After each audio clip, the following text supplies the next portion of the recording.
ओम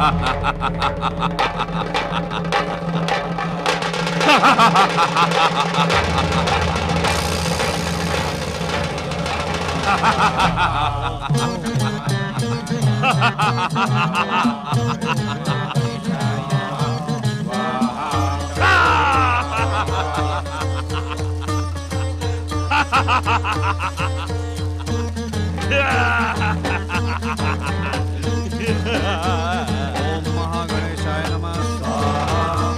ओम महागणेशाय नमः। देवताओं का पूजन बंद करो दुष्टों। ओम महागणेशाय नमः। अन्यथा तुम सब हमारा भोजन बन जाओगे।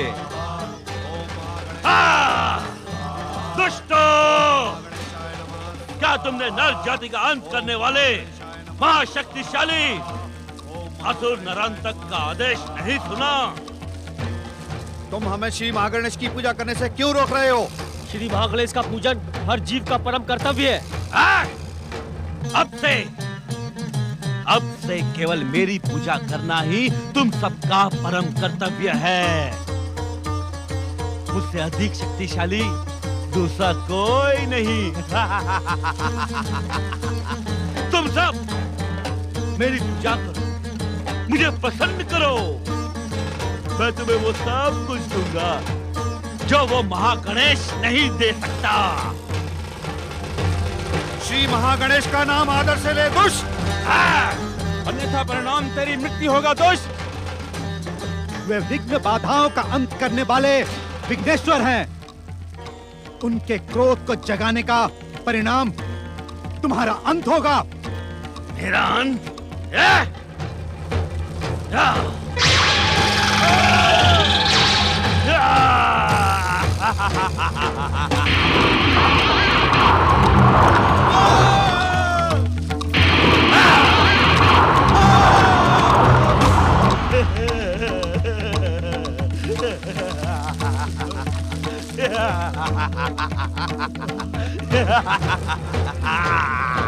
रक्षा करो श्री महागणेश, रक्षा करो, रक्षा करो श्री महागणेश, रक्षा करो।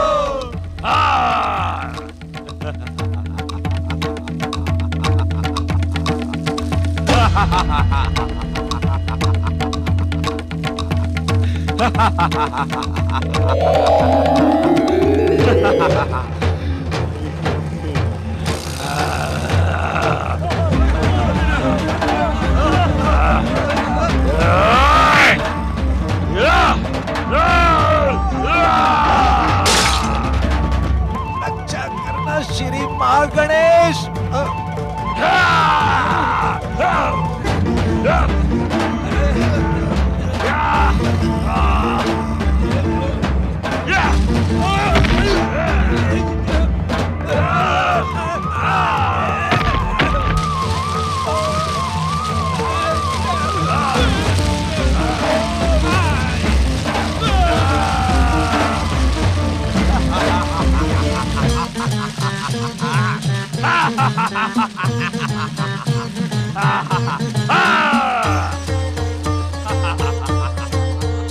अब बुलाओ अपने अविघ्नेश्वर महागणेश को, बुलाओ।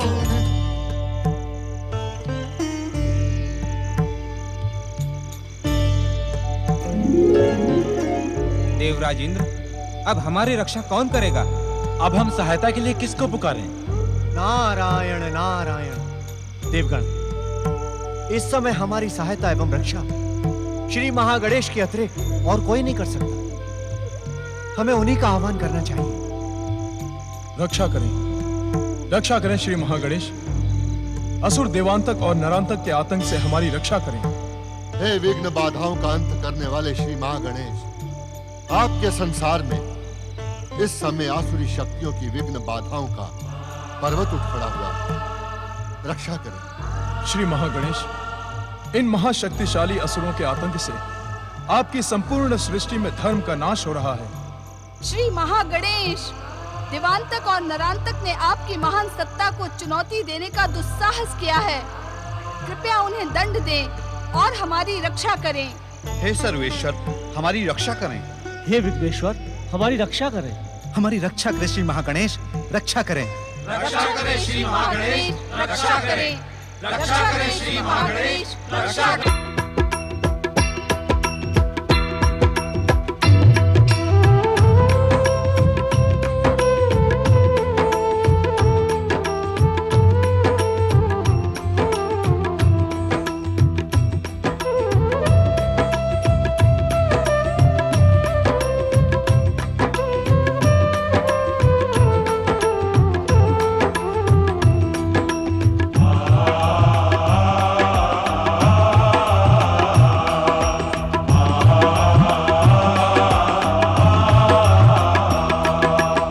सर्वज्ञ हे सर्वेश्वर हे विघ्नेश्वर हे देवेश्वर। हे सर्वज्ञ हे सर्वेश्वर हे विघ्नेश्वर हे देवेश्वर।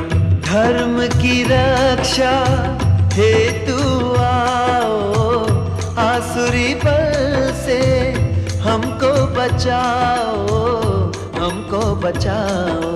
हे सर्वज्ञ हे सर्वेश्वर हे विघ्नेश्वर हे देवेश्वर। हे सर्वज्ञ हे सर्वेश्वर हे विघ्नेश्वर हे देवेश्वर। झूठ कपट की बाधा हटाओ, झूठ कपट की बाधा हटाओ।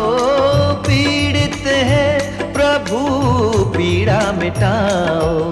हे सर्वज्ञ हे सर्वेश्वर हे विघ्नेश्वर हे देवेश्वर। हे सर्वज्ञ हे सर्वेश्वर हे विघ्नेश्वर हे देवेश्वर।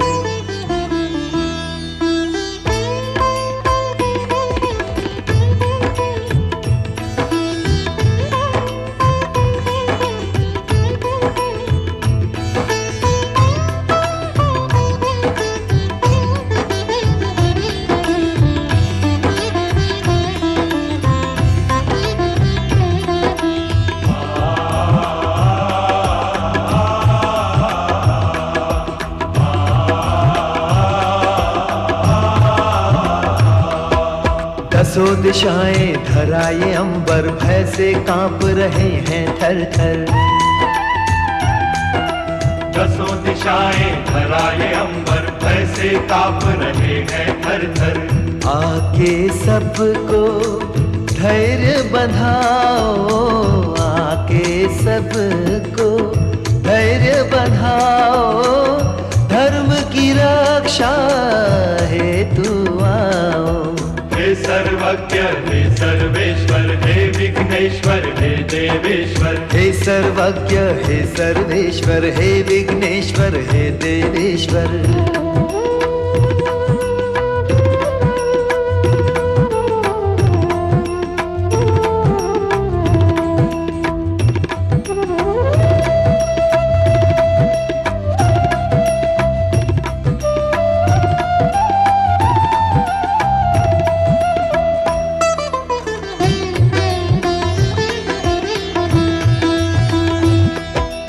अर्थ अनर्थ में ना खो जाए, कार्य अशुभ ये ना हो जाए। अर्थ अनर्थ में ना खो जाए, कार्य अशुभ ये ना हो जाए।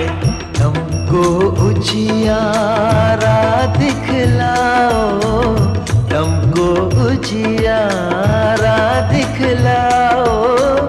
धर्म की रक्षा हेतु आओ।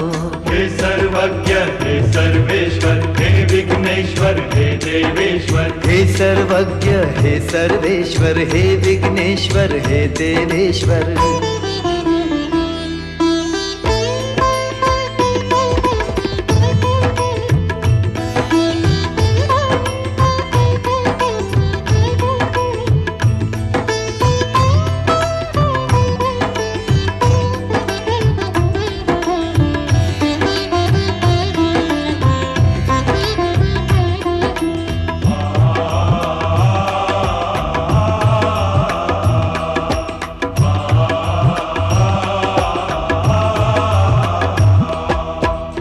क्रोध से प्रहार करके, दैत्य जनों का संहार करके।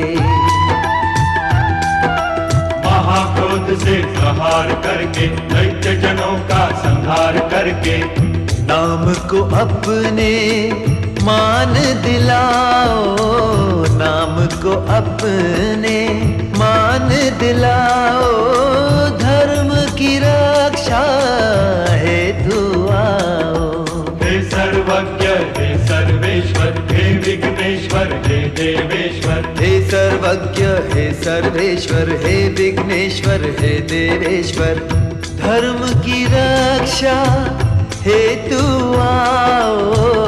आसुरी बल से हमको बचाओ, हमको बचाओ। हे सर्वज्ञ हे सर्वेश्वर हे विघ्नेश्वर हे देवेश्वर। हे सर्वज्ञ हे सर्वेश्वर हे विघ्नेश्वर हे देवेश्वर। हे सर्वज्ञ हे सर्वेश्वर हे विघ्नेश्वर हे देवेश्वर। हे सर्वज्ञ हे सर्वेश्वर हे विघ्नेश्वर हे देवेश्वर।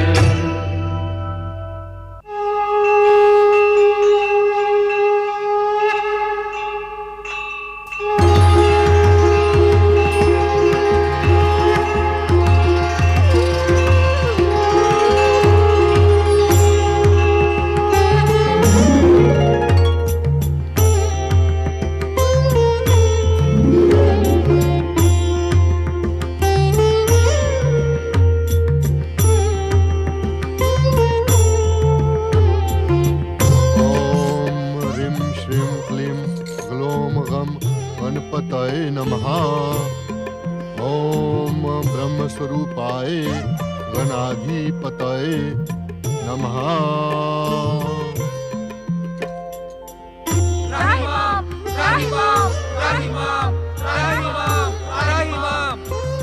हमारा यहाँ प्रकट होना ही इस बात का प्रमाण है कि दुष्ट को उसकी दुष्टता का दंड अवश्य दिया जाएगा। परमदेव प्रथम पूज्य श्री महागणेश की सर्वेश्वर श्री महागणेश की। किंतु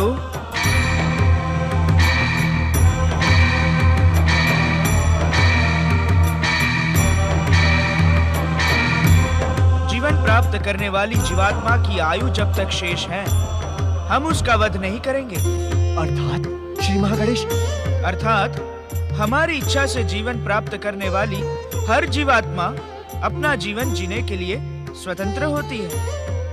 वे अपने सत्कर्मों द्वारा महागणेश लोक प्राप्त कर सकती है तथा अपने दुष्कर्मों से नरक की भागी बन सकती है। किंतु किंतु किंतु क्या श्री महागणेश? किंतु ये सब कुछ तभी संभव है जब जीवात्मा अपनी निर्धारित आयु पूर्ण कर ले। इसे इस प्रकार भी कहा जा सकता है कि जीवन के साथ साथ ही आरंभ होती है मृत्यु की यात्रा। जीवन के हर पल में जीवात्मा मृत्यु की ओर बढ़ रही है। इसी कारण हम जीवात्मा के हर पल का तथा हर कर्मों का मूल्यांकन करते हैं। श्री महागणेश, क्या देवांतक और नरांतक की आयु अभी पूर्ण नहीं हुई? कृपया बताएं श्री महागणेश। उद्विग्न न हो देवराजेंद्र, हमने आपको पहले ही सावधान किया था। आपके माता व पिता के संस्कारों के प्रभाव के कारण आपको देवराज पद अवश्य प्राप्त हुआ है, किंतु इस पद पर आप अपने सत्कर्मों द्वारा ही स्थिर रह सकते हैं।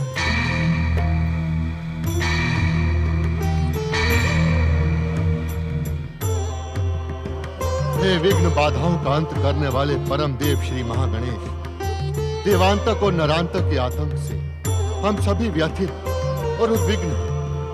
कृपया हमारा मार्गदर्शन करें, हमारे अपराधों को क्षमा करें महागणेश, क्षमा करें। देव गुरु बृहस्पति, देवांतक तथा नरांतक का वध स्वयं हमारे द्वारा हमारे महोदर अवतार में ही होगा। महोदर अवतारी परमदेव श्री महागणेश की, महोदर अवतारी परमदेव श्री महागणेश की, परमदेव श्री महागणेश की, प्रथम पूज्य श्री महागणेश की। किंतु विधि के विधानानुसार हमारे महोदर अवतार में अभी समय शेष है। हे सर्वेश्वर श्री महागणेश, आपकी प्रार्थना करने वाला कभी निराश नहीं होता। हम आप सबको भी निराश नहीं करेंगे देवी शची। जिस प्रकार देवी दीति के आह्वान पर देवांतक तथा नरांतक जागृत हुए, इसी प्रकार हमारी इच्छा मात्र से वे पुनः पाताल अचेत हो जाएंगे। परमदेव श्री महागणेश की परमदेव श्री महागणेश की प्रथम पूज्य श्री महागणेश की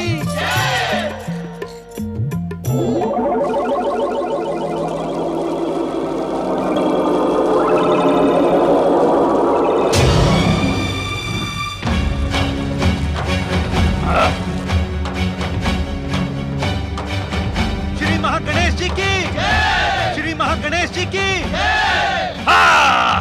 दुष्ट देवांतक तथा नरांतक, तुम्हारा अंत समय आ गया है।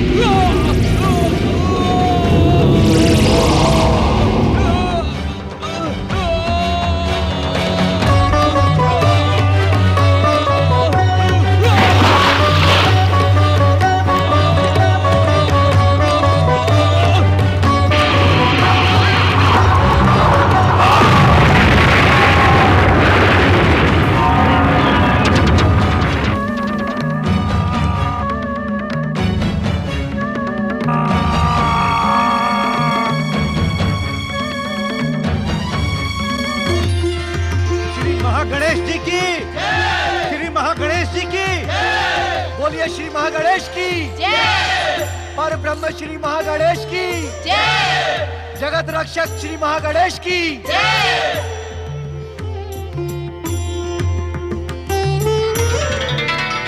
हाँ मंत्री, आज्ञा महाराज। तुम क्या कहने के इच्छुक हो? मैं सत्य कह रहा हूँ पृथ्वी सम्राट। राजकुमारी दीति ने जिन पातालवासी असुरों देवांतक और नरांतक का आह्वान किया था, उन्हें स्वयं परम देव श्री महागणेश ने दंडित किया है। हाँ गणेश, महागणेश का हस्तक्षेप हमारे पृथ्वीलोक पर बढ़ता ही जा रहा है। हम ये स्वीकार नहीं करेंगे। ये आप क्या कह रहे हैं स्वामी? ये समस्त संसार परम देव श्री महागणेश की इच्छा मात्र से उत्पन्न हुआ है। हुआ होगा, किंतु पृथ्वी पर कोई भी कार्य करने से पहले महागणेश को हमारी स्वीकृति लेना आवश्यक है, अन्यथा हम उनके हर कार्य का विरोध करेंगे। स्वामी, अपने अहंकार में आप समझ नहीं पा रहे हैं कि आप क्या कह रहे हैं। इस समस्त संसार के विघ्न बाधाओं का अंत करना विघ्नेश्वर परम देव श्री महागणेश का कर्तव्य है। महारानी वीणी, क्या तुम अपना अपमान कराने की इच्छुक हो? सत्य कह सकने के लिए अपमान तो क्या, मुझे मृत्यु भी प्रिय है। हमारी पुत्री दीति ने पातालवासी असुरों का आह्वान कर उचित नहीं किया, उसका परिणाम शुभ नहीं होगा। अपना अधिकार प्राप्त करने के लिए हमारी पुत्री दीति ने जो कुछ भी किया है वो उचित ही है। अधिकार? किसके विरुद्ध अधिकार? अपनी बहन अदिति के विरुद्ध। दीति और अदिति के मध्य तो भयानक संघर्ष चल रहा है। इसका दोषी वो दुष्ट कश्यप है। वो दुष्ट अपने आप को ऋषि कहलाने का इच्छुक रहता है। उसी दुष्ट के कारण हमारी महान पुत्रियों में भेदभाव चल रहा है। हम उसको कदापि क्षमा नहीं करेंगे। हम इसी समय कश्यप आश्रम की ओर प्रस्थान करेंगे। महामंत्री, आज्ञा महाराज। हमारे प्रस्थान की व्यवस्था की जाए। जो आज्ञा पृथ्वी सम्राट।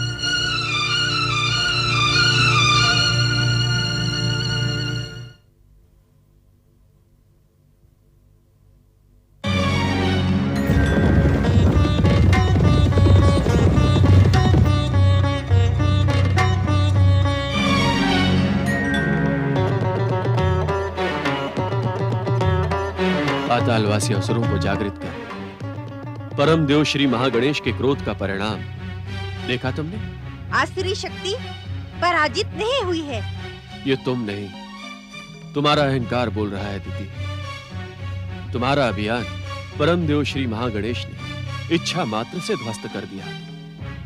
किंतु ध्वस्त होने से पूर्व ही मेरे अभियान ने इस संसार को भयानक, विध्वंसक, विस्फोटक आसुरी शक्ति का परिचय दे दिया है। किंतु लाभ क्या हुआ देवी?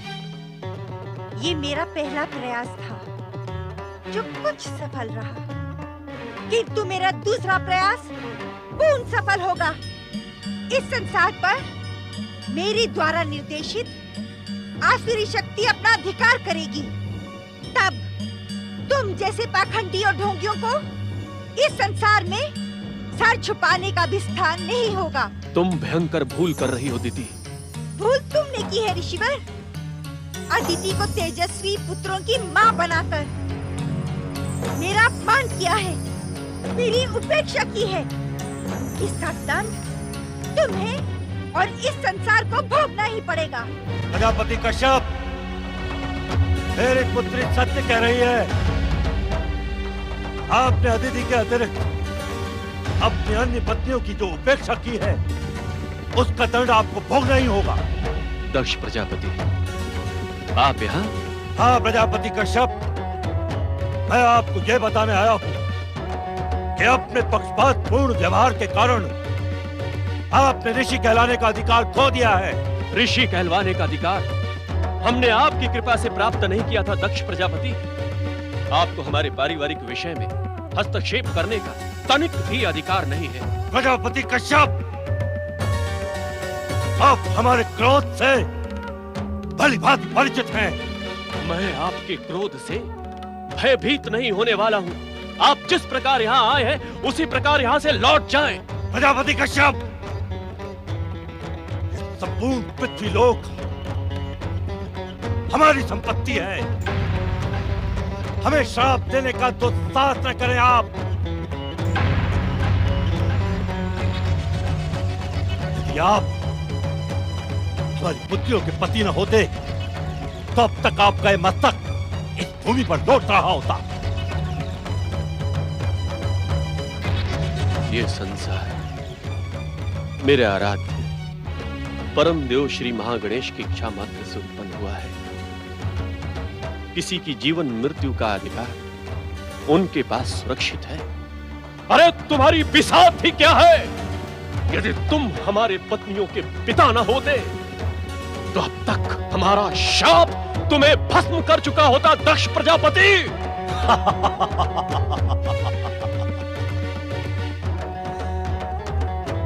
आपके दुस्साहस की तो प्रशंसा करने की इच्छा होती है ऋषि कश्यप,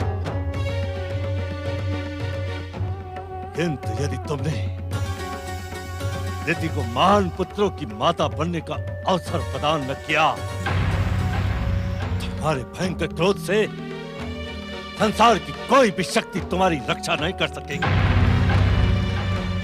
पिताश्री। पुत्री, पातालवासी असुरों की विध्वंसक एवं विस्फोटक शक्ति को जागृत कर तुमने हमें प्रसन्न कर दिया है। मैं तुम्हें महाशक्तिशाली पुत्रों की माता बनने का आशीर्वाद देता हूँ। पिताश्री।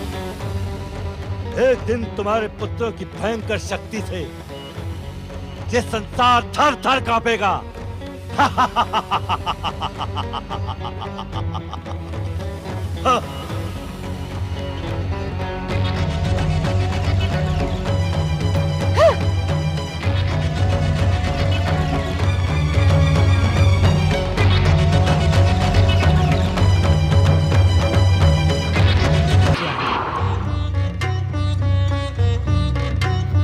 प्रणाम परमपिता।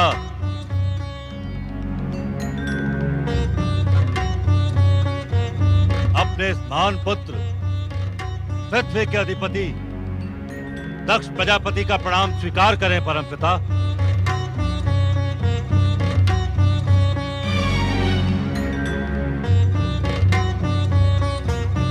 पुत्र दक्ष, मैं तुम्हारे ब्रह्मलोक आने का कारण भलीभांति जानता हूं,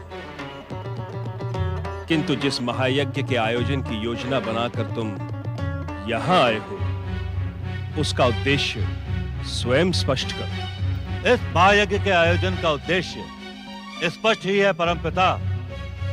मैंने अपने कर्म एवं पुरुषार्थ से इस पृथ्वीलोक के अधिपति एवं प्रजापति होने का गौरवपूर्ण पद प्राप्त कर लिया है। अब अपना प्रभाव सुनिश्चित करने के लिए मैं इस दिव्य महायज्ञ के आयोजन का इच्छुक हूं। ऐसा प्रतीत होता है कि अपने जामाता प्रजापति कश्यप ऋषि के सत्य कथन को सुनकर ही तुम्हारे मन में अपना प्रभाव सुनिश्चित करने की भावना ने जन्म लिया है। आपका कथन पूर्ण सत्य नहीं है परमपिता। ब्रह्म वाक्य अटल सत्य होता है, इसमें असत्य की संभावना असंभव है। किंतु क्या परमपिता? तुम एक धार्मिक अनुष्ठान का महान कार्य करने जा रहे हो जिससे भविष्य की घटनाएं जुड़ी हैं। इस कारण मैं तुम्हें रोकूंगा नहीं। आपके कथन को धन्यवाद परमपिता। आप स्वयं इस महायज्ञ में संचालन पद स्वीकार करें। दक्ष, इस संसार के योग और वैराग्य के मूर्तिमान आदर्श कैलाशपति सदाशिव, वे तुम्हारे जामाता भी हैं और यज्ञेश्वर भी। अतः उचित यही होगा कि इस महान कार्य के संचालन के लिए तुम महादेव से निवेदन करो। ब्रह्मदेव, शिव का नाम लेकर मेरे क्रोध को जागृत करने का प्रयास न करें आप।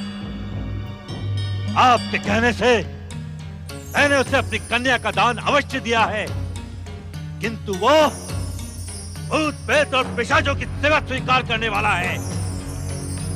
उस श्मशान में वास करने वाले का महायज्ञ में क्या काम? मैं तो उसे आमंत्रित भी नहीं करूंगा।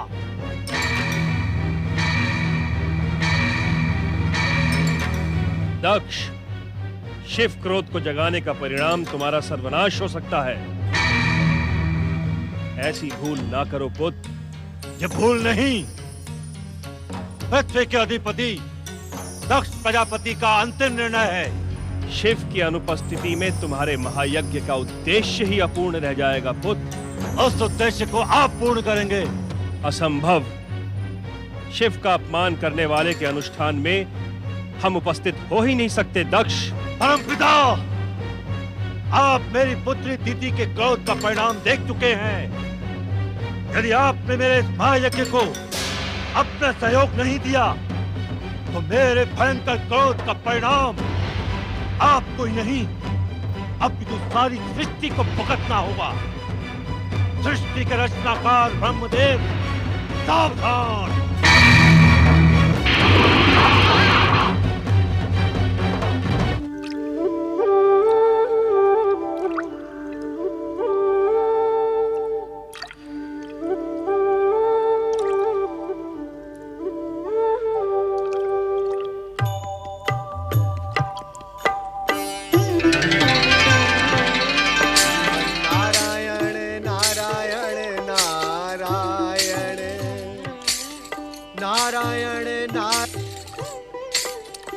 जगत पालक महाप्रभु, जगत पालक श्री हरि विष्णु को नारद का प्रणाम।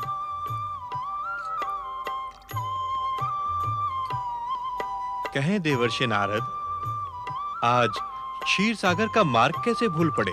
नारायण नारायण, क्षीर सागर में विराजमान श्रीमन नारायण तो सदैव ही इस नारद के हृदय में विराजते हैं। उनके परम पावन दर्शनों के लिए इस दीनहीन नारद को मार्ग खोजने की आवश्यकता नहीं है प्रभु। नारायण नारायण। भूमिका बनाने में चतुर नारद, अपने आने का उद्देश्य तो स्पष्ट करो, क्योंकि ये तो स्पष्ट है कि तुम्हारे हृदय प्रदेश में विराजने वाले नारायण से जब तुम्हारी जिज्ञासा शांत नहीं हुई होगी, तभी तुम्हें क्षीर सागर वासी नारायण का स्मरण हुआ है। प्रभु, नारायण शब्द का तो उच्चारण मात्र ही हर समस्या एवं जिज्ञासा का स्वयं समाधान है। किंतु प्रभु, अपनी बात निसंकोच कहो नारद। श्री हरि परम देव अविघ्नेश्वर श्री महागणेश की कृपा दृष्टि होते हुए भी सृष्टि संपादन के कार्य में विघ्न एवं बाधाएं क्यों उत्पन्न हो रही हैं? तुम्हारे जैसे परम विद्वान को यह प्रश्न पूछते देख आश्चर्य हो रहा है नारद। तुम इसे श्री महागणेश की लीला भी कह सकते हो। लीला? किंतु प्रभु ऐसी लीला का उद्देश्य? नारद, लीला का उद्देश्य सदा ही जन कल्याण और सृष्टि उत्थान में ही निहित रहता है। काम, क्रोध, मद, लोभ और अहंकार से संघर्ष करने का अवसर प्राणी मात्र को हम महाशक्तियों की लीला के माध्यम से ही प्राप्त होता है। नारायण नारायण। जो प्राणी अपने संघर्ष में इन विकारों पर विजय प्राप्त कर लेता है, वो पूर्णता को प्राप्त करता है, और पराजित होने वाला आवागमन के चक्र में भटकता रहता है। किंतु हे श्री हरि, दक्ष प्रजापति ने अपनी पुत्री दिति को एक भयानक शक्ति संपन्न पुत्र होने का आशीर्वाद प्रदान किया है। नारायण नारायण। तुम्हारी भांति दक्ष भी ब्रह्मदेव का ही मानस पुत्र है। दक्ष का वरदान असफल नहीं हो सकता। समय आने पर देवी दिति एक प्रतापी पुत्र की माता अवश्य बनेंगी। परम पिता को नारद का प्रणाम स्वीकार।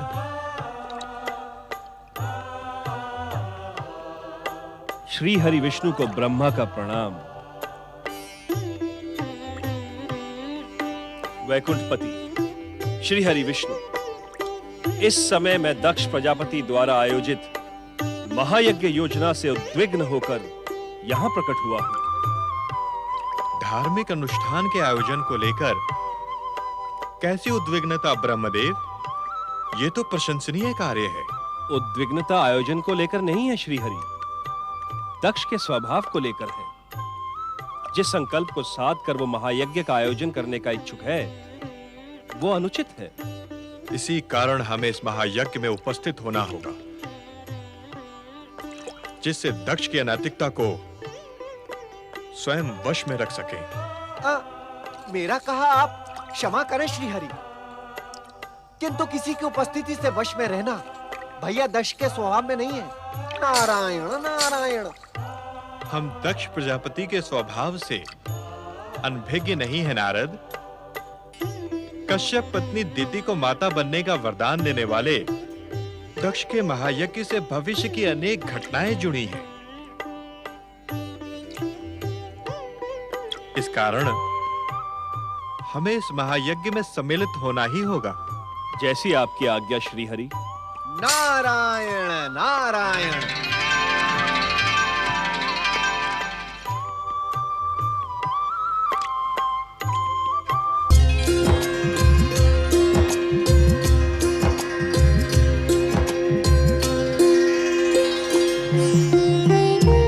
तुम्हारी सेवा भावना से हम अति प्रसन्न हैं।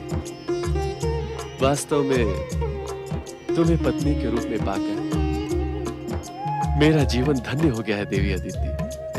धन्य तो मैं हो गई स्वामी। आपको पाने के लिए हमने श्री महागणेश की आराधना की थी। मेरी आराधना का कितना सुंदर प्रतिफल दिया है श्री महागणेश ने। आपको पाकर मैं पूर्ण हुई स्वामी। अरे दुष्टा, अपनी पूर्णता और अपने स्वार्थ के लोभ में तो किसी अन्य को भी पूर्णता प्राप्त करने देगी अथवा नहीं? दीदी, सत्य को सुनकर इतनी उत्तेजित न हो अदिति। तुम्हारे मोह जाल में उलझे इस पाखंडी के कारण मेरे महान पिता दक्ष प्रजापति का दिया हुआ आशीर्वाद कहीं व्यर्थ न हो जाए। अपनी उत्तेजना पर संयम रखो दिति। संयम? संयम रखने वाला स्वभाव नहीं है मेरा। तुम्हें उस परंपरा का ज्ञान करवाया जा चुका है ना, कि जब प्रथम पत्नी अपने पति के समीप हो, तब द्वितीय व अन्य पत्नियां वह स्थान छोड़ दिया करती हैं। इतनी अहंकारी और क्रूर ना बनो दीदी। तुमने अभी मेरी क्रूरता देखी कहाँ है? तुम इसी व्यवहार के योग्य हो। जाओ, निकल जाओ यहाँ से।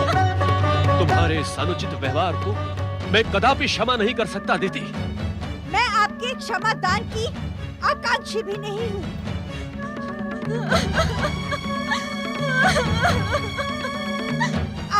मात्र मेरे पिता के आशीर्वाद को पूर्ण करने वाले एक माध्यम भर है। आपको इसी समय मेरे पिता के आशीर्वाद को सत्य करना होगा। उचित समय आने पर मैं तुम्हारी मनोकामना अवश्य पूर्ण करूंगा दीदी। नहीं, आपको अभी इसी समय मेरी इच्छा पूर्ण करनी होगी। तुम ये भली भांति जानती हो, ये मेरे संध्या पूजन का समय है। मेरे लिए आज संध्या पूजन का बहाना बना रहे हैं, किंतु उस दुष्टा कुल कलंकनी अदिति के साथ प्रेम प्रदर्शन कर रहे थे। मैं समय की प्रतीक्षा कर रहा था दीदी। तो कुछ देर और प्रतीक्षा करें। संध्या पूजन में विलंब हो जाने से कोई पहाड़ नहीं टूट गिरेगा। तुम्हारे आग्रह के लिए ये उचित समय नहीं है दीदी। मैं आग्रह नहीं कर रही हूँ, मैं अपना अधिकार मांग रही हूँ दीदी। जिसे आपको देना ही पड़ेगा। दीदी, मेरी बात समझने का प्रयास करो। संध्या समय में जब दो काल मिलते हैं तब ऐसा विचार मन में लाना पाप है। जानती हो क्यों? क्यों? क्योंकि संध्या काल में कैलाशपति भगवान शिव अपने गणों के साथ विश्व का भ्रमण करते हैं और ऐसे समय में ऐसा कार्य करने वाला शिव क्रोध का भागी होता है। शिव का नाम लेकर आप मुझे मेरे अधिकार से वंचित कर रहे हैं। किंतु ये सत्य है दीदी। संपूर्ण विश्व में कैलाशपति शिव और उनके गणों को देखने के लिए हम और आप भी मिलेंगे क्या? भगवान शिव त्रिकालदर्शी, उन्हें तीनों लोकों का ज्ञान रहता है दीदी। रहता होगा, किंतु मेरे लिए शिव मेरी छोटी बहन सती के पति हैं। वे मेरा अनिष्ट कदापि नहीं चाहेंगे। शिव जी को संबंध से नहीं, कर्म से प्रेम है। माता बनना हर नारी का निश्चित कर्म और सुनिश्चित अधिकार है। शिव उसमें आड़े क्यों आने लगे? शिव जी आड़े आते तो अब तक तुम बात क्यों रोकती? कहीं स्वामी, कहीं आप यही चाहते हैं ना कि मेरा सर्वनाश हो जाए? यदि आप उत्तर देने की इच्छुक नहीं है तो मेरी भी घोषणा सुन ले। या तो आप मुझे इंद्र और सूर्य से भी प्रतापी पुत्र प्रदान करें, या मैं इसी समय आपके सम्मुख अपना सर्वनाश कर लूंगी।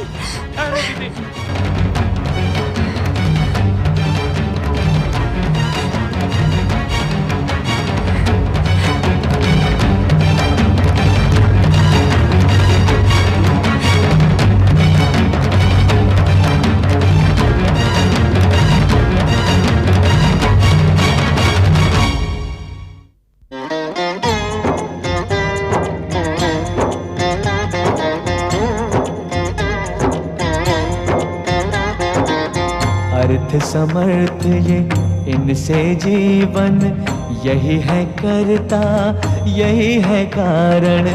अर्थ समर्थ ये इनसे जीवन, यही है करता यही है कारण। सारे जगत के भाग्य विधाता, दुख हरता ये है सुखदाता। श्री गणेश, श्री गणेश, श्री गणेश।